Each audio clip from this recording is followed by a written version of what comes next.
producer Jerry Bruckheimer, and producer and director Joseph Kaczynski. Oh my goodness, what a movie.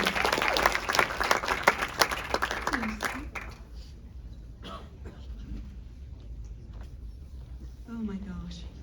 Congratulations on everything, F1. Thank you so much for coming, everybody.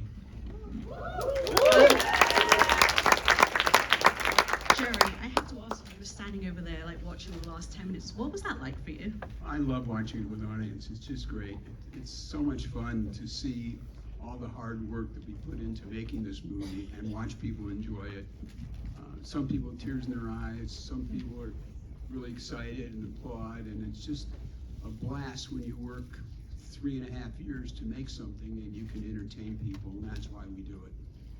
Love it. We love it. My heart is racing because I've like adrenaline from like watching this film. Joseph, I have to start with you because, you know, we were talking about it just a minute ago, but what actually, you know, spawned the story for you? Tell the audience about Lewis and where it began.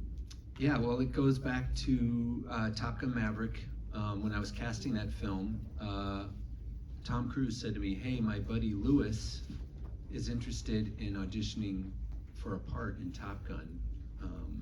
Do you mind if he contacts you?" And I'm like, "Sure, no problem." I didn't know at that point it was Lewis Hamilton.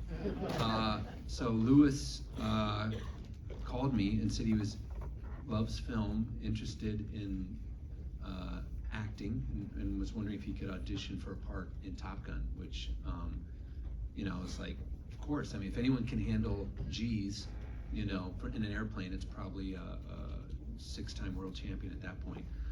So I sent him I explained to him, you know, I sent him some sides. I told him he'd have to put himself on tape just like every other actor did. I explained, you know, the time commitment and how many months we'd be shooting that film for. And after he got all the materials and reviewed everything, he wrote me back and said, "Yeah, I don't have time to do this. I apologize." He was in the middle of his 7th championship title at that point. But the interaction with Lewis stuck with me, just how humble he was and how interested he was in film. And so a few years later, when I started kind of dreaming up the idea of this film, I reached out to Lewis and said, "Hey, I want to make the most authentic racing film ever. Will you help me?" And luckily he said yes. So, you know, along with Jerry and Chad and Brad and Jeremy and Dee Dee, we kind of put this film together. And now that was about 4 years ago that I reached out to Lewis. So that's how long it's taken to get to this point. Amazing. What an amazing story. This is why I asked him to share it with you all. But I'm so grateful for this collaboration that you have with Jerry.